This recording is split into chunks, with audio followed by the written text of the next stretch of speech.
Hello and welcome everyone to the Cloud Chronicles with Joey D'Antoni and John Morehouse. I'm Joey D'Antoni and today we're going to be talking about preventing disaster with Azure Site Recovery. Disaster recovery is a really hot Broad topic right now. We have and broad. and broad. We've had a recent disaster that kind of affected the Western Carolinas region in both North and South Carolina, and then some things in Florida with another hurricane. But the critical thing about the Carolinas is that those disasters were in places that people didn't necessarily expect a disaster to happen, and I think that's one of the things you see as a kind of side effect of climate change. A good example of that was the hurricane that strongly impacted New York several years ago, where I think it was like Stack Overflow had their servers in a data center in Manhattan. But those are kind of the areas we're going to kind of cover today. And like I mentioned, I'm Joey D'Antoni. I'm principal cloud architect at DesignMind, and John is a principal consultant at DCAC, and we're going to talk about Sure. disaster recovery. And my experience with it, just to share my background, is I manage disaster recovery for a pharmaceutical company, as part of my full-time job. And I grew up in New Orleans. I lived in North Carolina for a while, and I managed plants in Puerto Rico. So I'm pretty familiar with hurricane planning. And I've had a lot of clients in California, so I'm pretty familiar with wildfire planning. I've been through a lot of disasters. John, I'll hand it to you. Yeah. Hi, I'm John Morehouse, as Joey said. I'm principal consultant with Denny Cherry Associates. DR has always been a part of my DBA life. Most of my clients have had to address DR in one capacity or another. Ironically, I spent most of my career as a DBA in the Midwest, located in Nebraska. And Nebraska actually is a prime spot for disaster recovery data centers because we don't get earthquakes that bother problems. We don't get hurricanes. Your tornadoes? We get tornadoes. That's about the one thing that we do get is tornadoes that we have to address. And of course, blizzards, which ironically, a lot of snow can actually cause problems, even in Azure. There was actually a recent, like early this year, I think. Like, do you remember that incident where snow got up underneath the eaves and the Yeah, snow was but sitting on top of the power unit? it was in Chicago, but it like somehow didn't take down the data center. Yeah, no, they found it, but Yeah, that yeah, was yeah, amazing. That was yeah. amazing. That was a really good write up. Yeah, it was. So lots of experience with DR. I love DR, and even in the cloud, we need to think about DR for sure. So, John, what do you think? Like, one common question I get, and I think is good to talk about, what's the difference between HA and DR? Uh, so I view, and I think you ask 10 other DBAs, they're going to probably give you 10 different variations of the same answer. But I view HA or high availability as being able to recover quickly within that same data center. Hmm. Whereas disaster recovery is a stretched out version outside of that primary data center to survive and withstand natural events like hurricanes, or somebody with a rabid backhoe cuts the wrong cable and an entire data center goes down. Even in the cloud, we got to think about that. And so to me, disaster recovery is I'm going to move my resources far away somewhere Yeah, else. the other typical thing in related to that distance thing is high availability is usually synchronous, which Oh, means that's a good call. uh, we like wait on committing the data till it gets to the second computer, which requires locality, right? Otherwise, you Yep. slow down your app. Yep. Or and then Latency. DR can be asynchronous. So DR implies some data loss, and you typically have to make a decision to do a DR. There's a broad spectrum of what people can do for disaster recovery, and it all depends on budget. Can you talk to that a little bit? Well, yeah. And depending on what your end goal is, and like you mentioned that you have to make some decisions around that, and the depending on where you go depends on the cost. If you want a very minimal data loss and very minimal downtime, bring your checkbook. But even I had a client recently that they actually had an outage and they actually had to fail over to their Azure environment. But I was thinking about that. Even if I scripted out restore statements for their backups, that is a disaster recovery method. Hmm. Completely. It can get you back online, but there are caveats to that, i.e., how long is it going to take me to restore potentially hundreds of terabytes? How long is it going to take me to find the script and apply it and get things back up and running, build VMs, whatever? But having a single text file with information that can get me back online is a form of a DR plan. Completely.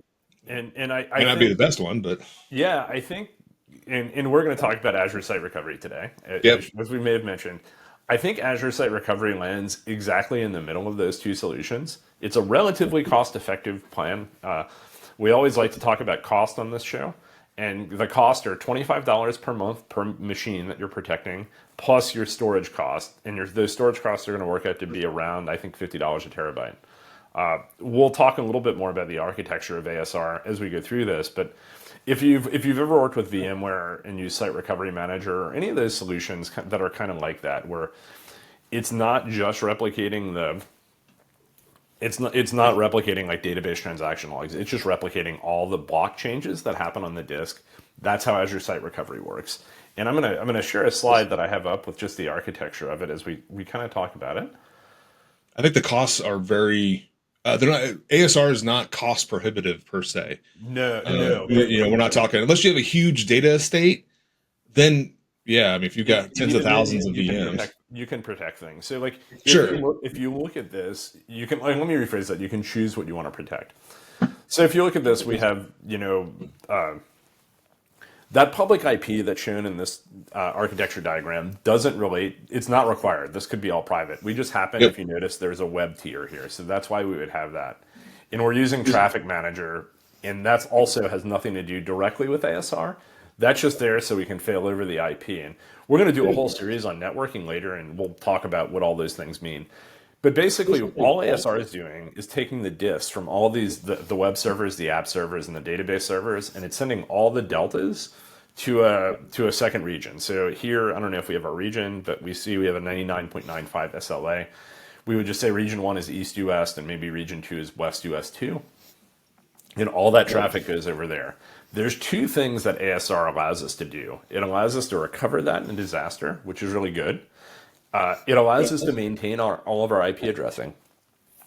So that networking, if you'll notice, it says VNet. Let me grab my Dash pen real ASR. quick. Yeah, it says VNet here. And then here we have VNet ASR.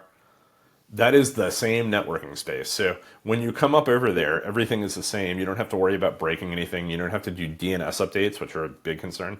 The other really cool option that is less talked about is ASR lets you do a test. I just did this with a client the other week where you can simply say, we want a bubble environment and we want to test our disaster recovery, which is probably the second most important thing you can do after having a DR plan in the first place. Absolutely. Test. And John, do you want to talk a little bit about ASR and kind of how you worked with it and why it's so important to businesses? I think that yeah, and so we like you and I had clients that have used ASR. I think ASR is a great lower cost entry point into making sure that they're even, and it doesn't have to be Azure resources either. You can use ASR for on-premise stuff. So if you've got VMware VMs that you want to protect, you can actually use ASR to replicate just like they do in Azure. You can replicate those block changes up to the recovery services vault, and you're protected. But it, like you said, what, $25 a VM plus the storage, I think is what the cost. That's a great way to get an intro, a robust solution in place, because any DR is better than no DR. Right. One of the things about that diagram that I did notice though is that you have to also think about things of like domain controllers, right? Yeah. So in that diagram, you had web servers and application servers and database servers, but any other infrastructure stuff that you might need to actually function, because authentication is important, you might need a domain controller. DCs are actually a really interesting discussion there because I've had customers that have done it both ways, where sometimes they'll use site recovery to cover the domain controllers, and other times they'll just have a domain controller in that region. And that would work, but then you have to remember to pair that VNet to the VNet, right? So there are some complications, but And it isolate works. the VNet. Yeah, the other challenge there is FSMA role. So like if you're doing this in a larger organization, because I remember we ran a DR test for that client, and Yep. I think they were a pretty big org, and it kind of ultimately failed. Like the DR worked, like we got everything back, but nobody could log in because they couldn't find somebody to seize FSMA roles on the DR domain controller. Yep. And I love the notion that ASR by natively gives you that ability to test things, right? I think that and I don't know what your experience is, but I think most of my clients have a DR solution, but they don't effectively actually test it and actually fail over, run things there for a little bit and come back, or vice versa. I love that notion in ASR that you can actually test a failover. Well, at Comcast, we had all of our tier one apps were at the time. I'm going to date myself. Were mirrored, so we would have FCIs and mirroring between the two FCIs, right? So high availability in the primary and Yep. secondary data centers, and the mirroring between them. But like half the apps, I could never get them to fail over because they were like, "But what's going to happen with DNS?" And we haven't tested with being in that data center. And it's like, well, there's only one way to find out. Like, if you can, and I always threatened any app that wouldn't fail over. Fun perks of being an architect, you can kind of be a jerk. Uh, I would be like, I guess you don't need DR. We'll just delete your second cluster then. Ooh, that's one way to do it. I Yeah, remember years ago. There's a if you don't know, there's a guy in the community. His name is Jonathan Kakaias, and yeah. I can remember stories talking to him way back when, and he told me a story, I believe, where his employer, the manager, would actually walk through the data center and start yanking drives, right? And I always loved that idea of being able to walk into a data center and just randomly start pulling cables, pulling stuff, and see what happens. We Uh, had it yeah make me when I nervous, was at but Comcast was when Netflix open sourced Chaos Monkey, which is oh yeah, yeah, it's this tool that just randomly takes down services to yep, see what happens. Uh, it's a little different because that once again that goes back to our notion of high availability and not DR, but like you need to know how your failovers are going to that's work. true. That's true. Yeah, That is more high availability, but still, the client I recently did the DR test with though, they had to start doing them for cyber insurance reasons, and the first year we did it, it took like I think 4 days to get everything, and they're down to like 2.5. And it's nothing about Azure that's gotten faster. I take that back. V2 storage and the double sprinkles VMs really help. double sprinkles. Restoring 40 terabytes of data is hard, but it's more they've practiced their DR and they know what they can automate, and that's just gone a long way. Practice, practice, practice. Yeah, so we've talked a lot about why you need to have DR and how you need to do it. And DR is complicated in general because, like, and we're going to kind of overly simplify this talking about ASR. I will warn you and say ASR, if you have very, very busy database servers, it's not going to be the tool for you. There's an upper limit that's, I think, around 100 megabytes a second of Yep, it is. throughput that I can deal with. And if you're pushing more than 100 megasecond, well, congratulations, you have a very busy app. And then secondly, you can't use ASR, so you're stuck with using a solution like availability groups. And frankly, if you have a solution that's pushing that much data, you should really have a database focused DR solution. ASR is the solution for I'm going to call it the 95 to 97% of applications where you don't have the budget to have a full hot site DR, but you want to have protection. It just does automated replication of virtual machines or physical servers. There's support for diverse environments. VMware, even if you're on physical servers on-prem, you can still use ASR. It integrates with Azure Backup and Azure Monitor, and it provides just kind of continuous replication. And it's really easy to enable. And I just wanted to do a real quick demo. We're not going to walk through the whole process. If I can find my mouse, there it is. I just built a new Windows VM, and I will go ahead and share, and I'll make this a little bit bigger so you all can see it. And here, if you go under backup and disaster recovery, this is the one place this gets a little bit confusing because both ASR and Azure Backup rely on these recovery services vaults. And that's an important thing to kind of understand. Like it may be confusing.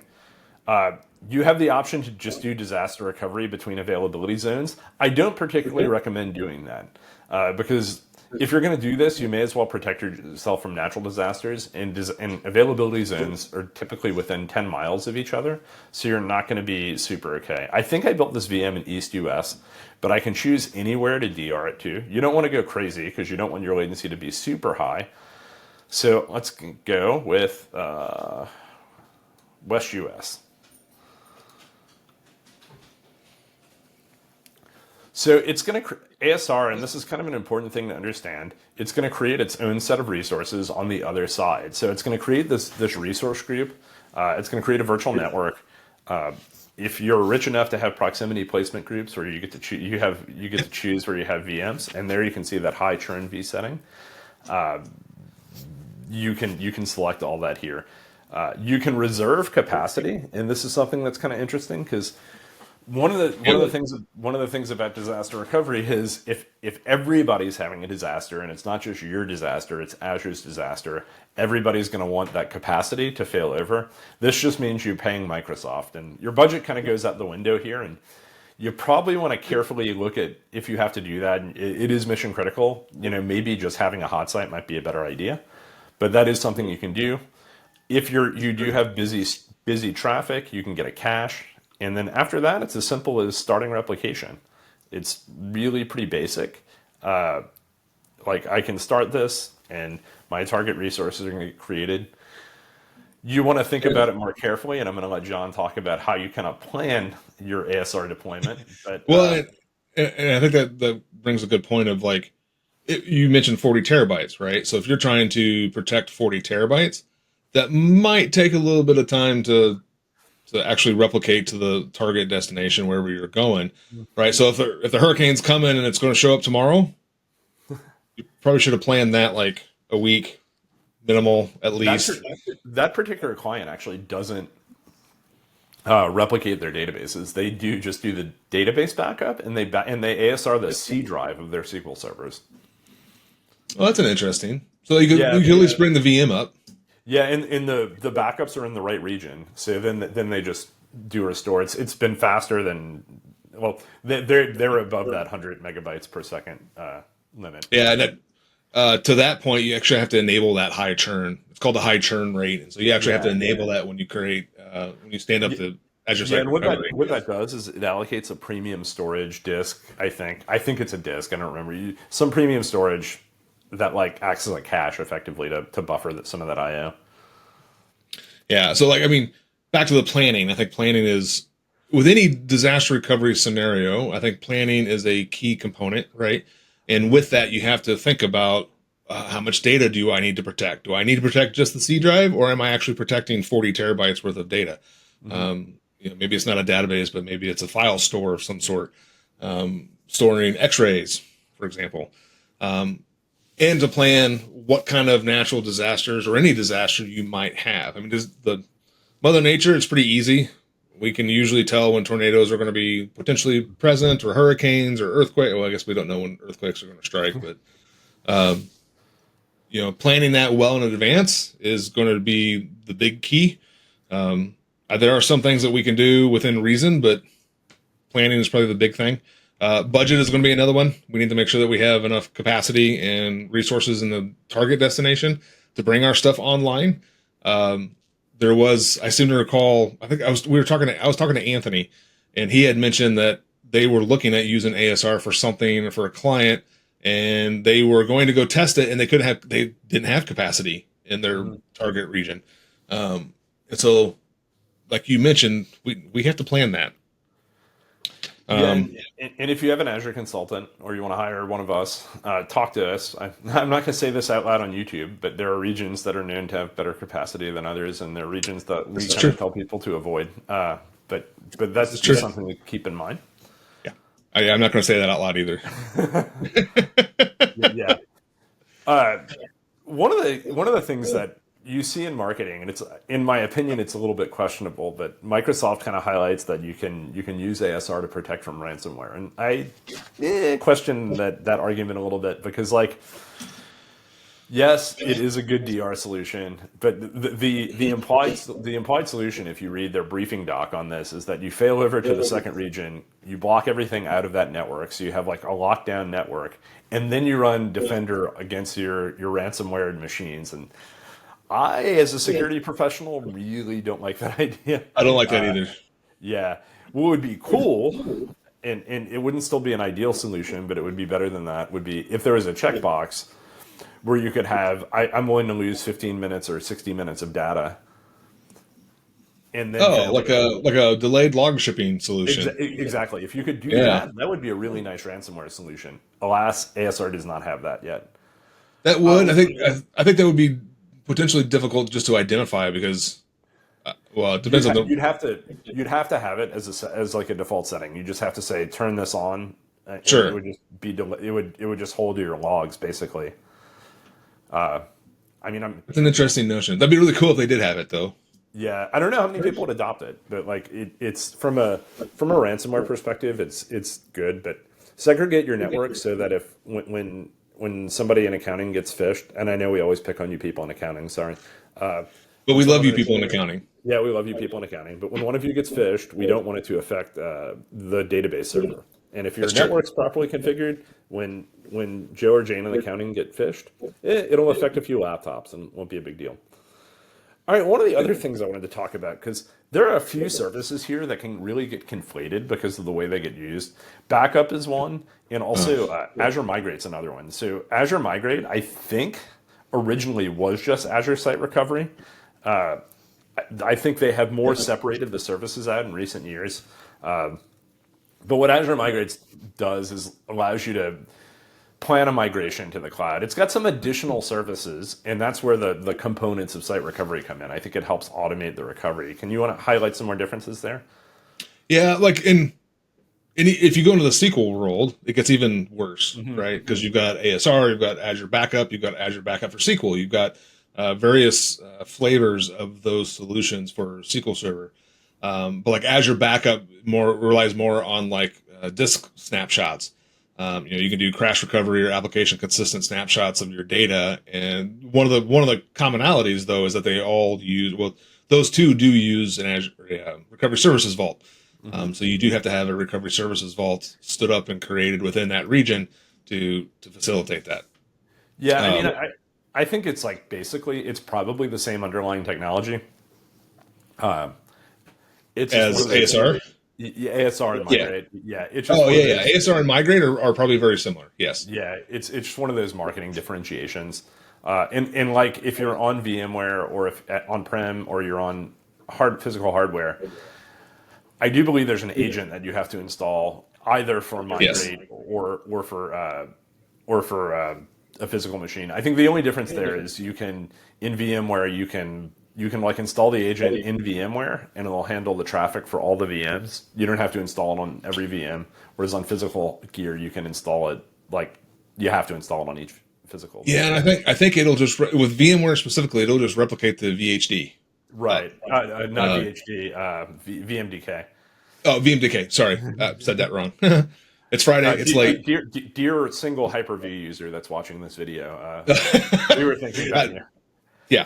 I always, Uh, I always have this joke because I do a lot of infrastructure talks, and whenever I do, I'm like, "Does anybody use Hyper-V?" And it never fails. It's only one person, always. I I actually have one client that's using Hyper-V. Yeah, yeah. So this Good, also works on surprisingly. Hyper. This also works on Hyper-V. And we've talked a little bit about the pricing, but just to go over it, I think the pricing is really straightforward here. It's $25. You pay for your storage, and you do have additional costs for data transfer, so keep that in mind. I believe that traffic is compressed, and I think it's compressed. yeah, I would assume Microsoft would have to want to compress that data because they wouldn't want to be sending like a bunch of uncompressed solutions or uncompressed data across their network. How do you think this compares to like some traditional disaster recovery solutions that you've worked on? Did you ever have a client like way back when that used SunGuard? No, no, not Yeah. SunGuard. Most of my experience has all been related around SQL Server. Yeah. We've done the like VMware. What's the SRM. Thank you. Server, That's what I was server, looking for. server It's manager. like you could read Yeah. my mind. Those type of solutions on VMware and vSphere. Sorry, I can't think today. Um, I think that ASR. One of the beautiful things about ASR is that it's pretty easy to implement. You went through that demo and it was just a couple clicks. You made some configuration changes and you click start. But doing like a more data-based DR or data related disaster recovery solution can take more time. Setting up availability groups, asynchronously to replicate can be time consuming. You have to have hardware and set things up. I can, protect an Azure VM very, very quickly within reason. Again, if I'm not doing 40 terabytes, it goes pretty quickly. Like if you looked at your VM that you just protected, is it done?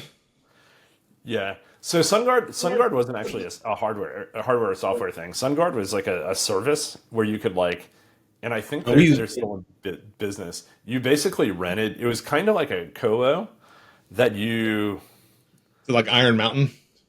so we shipped our backups to Iron Mountain, right? SunGuard had a data center in Jersey, and there's one on Broad Street in Philly, and they had all these like rooms with servers in them, and they would give you a room with a server, and you'd go or servers, and you'd go do a DR test there. Like you paid SunGuard based on however many servers you had to rent, and like they kind of guaranteed you to have them in availability in a disaster. That was the time I once installed a SQL Server from an iPod. We couldn't get the Never same used those, capability. but I mean, Iron Mountain was a Yeah, standard. Like back in the day, like when I started in IT, Iron Mountain, everybody knew who Iron Mountain was. You know, yeah, the dude, the personnel with the white hat would show up with the tackle box, yeah. The metal box. the metal box, and then put the tape backups in the box. Yep. And then if you needed I the had backup, you had to call them. They'd come back with the metal box, and I yeah. had to fly. I had to fly with one of those metal boxes one time for a Oh, I bet SunGuard that was test. fun. I bet Yeah, that was I felt fun like I was like in a spy movie or something. for But sure. yeah. So I think one of the things we showed in that demo is how easy it is to implement ASR. I will give you a warning. I did a project about 8 months ago where I had to implement ASR in code, and I don't know if you saw there were like 5 or 6 different boxes that were filled out for me. If you do that in code, they're all like nested dependencies on each other. So it ends up being like 300 lines of code to implement ASR for a single VM. That sucks. I don't really know any other way to say it. I should like I did the code for a client, but I should anonymize it and put it in my GitHub. That was in Sure. PowerShell. I didn't try to do it in Bicep. But there's a lot of like gross nested dependencies in it. And I mostly took the code from docs and it worked, but it was not a fun thing to code. There are a number of things in Azure that's not fun to code in PowerShell, Yeah. and Yeah. I would believe that ASR is one of them for sure. Yeah. So let's wrap up because we're getting close to time. I think ASR is a really nice solution. What are your thoughts on like its top level benefits to customers? I think cost is for sure one of the top level benefits. I think ease of use is a top level benefit. I think the ability to test your failover, and that's a critical piece that at least I don't know what your experience is, but I don't see people testing their failover Yeah. processes these Yeah. days. So Cybersecurity insurance has helped with that. Like they do make yeah, they some of force the that. insurance companies make people do it. Yeah, and so I think ASR is a good quick win for the most part. So, like you mentioned, 95% of the cases it'll be a quick win to get in place and stood up. Um, and that's just a great solution. And in today's world, Yeah. we mentioned Iron Mountain. I remember back in the day, trying to do any of this was very, very difficult. I'm always continually impressed with services like ASR Yeah. that make my life easier that I can do with a push of a button. Yeah, your recovery time with Iron Mountain and SunGuard services like that was measured in Sucked, several days, right? Like it was going to take if a not while. weeks. Yeah, and yeah, like really big organizations had access to stuff like ASR through things like Site Recovery Manager or SAN replication, but smaller orgs didn't have it. Now with the cloud, all this stuff is available at a pretty low cost to anybody. Yeah, So you can learn more about ASR. Just go to Microsoft.com. It's something that's very easy to play with. If you want to just experiment with it, you can do it on a single VM and just test it yourself, like in your trial Azure subscription. You should join us at the Cloud Chronicles. We're going to be continuing this series on Azure services. I think we're going to be talking pretty soon about networking and the whole networking stack in Azure, and that's some really interesting stuff. So like and subscribe, stay on this channel, and we'll continue to produce great content. Thanks a see you lot. next time.